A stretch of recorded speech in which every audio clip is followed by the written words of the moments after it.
In Job chapter 27, Job continues his response to his friends, asserting his innocence and steadfast faith in God's justice. Despite his suffering, Job maintains his integrity, refusing to confess to sins he hasn't committed. He declares that as long as he has breath, he will not speak falsehood or deny his righteousness before God. Job acknowledges that while the wicked may seem to prosper temporarily, ultimately they will face judgment and destruction. He contrasts his own righteousness with the fate of the wicked, affirming his belief that God will not acquit those who are deceitful and wicked. Job emphasizes the importance of integrity and righteousness in the sight of God, insisting that he will maintain his integrity until his last breath. Despite his friends' accusations and the severity of his suffering, Job remains resolute in his faith and trust in God's justice. He reaffirms his commitment to righteousness and integrity, refusing to abandon his belief in God's righteousness and fairness. Job's words reflect his unwavering conviction that God will ultimately vindicate him and bring justice to the righteous. Through Job's steadfastness and unwavering faith, the book of Job presents a powerful testimony to the importance of maintaining integrity and righteousness in the face of adversity.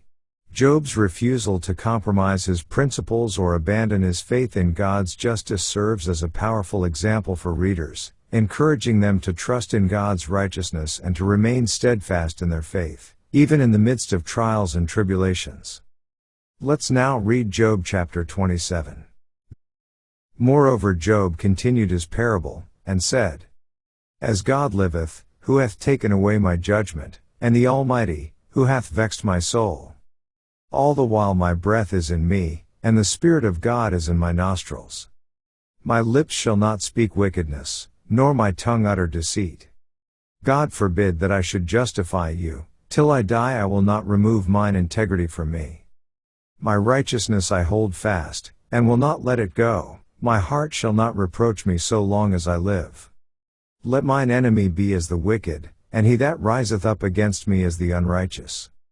For what is the hope of the hypocrite, though he hath gained, when God taketh away his soul? Will God hear his cry when trouble cometh upon him?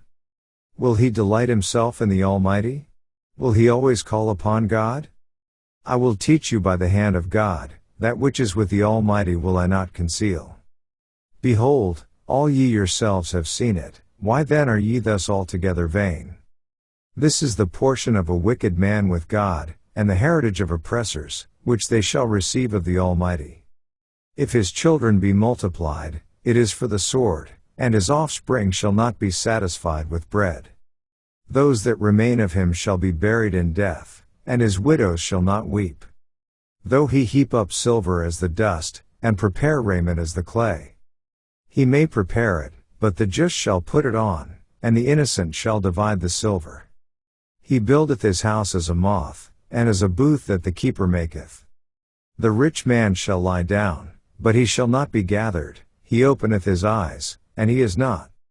Terrors take hold on him as waters, a tempest stealeth him away in the night. The east wind carrieth him away, and he departeth, and as a storm hurleth him out of his place. For God shall cast upon him, and not spare, he would fain flee out of his hand. Men shall clap their hands at him, and shall hiss him out of his place. This ends our reading of Job chapter 27.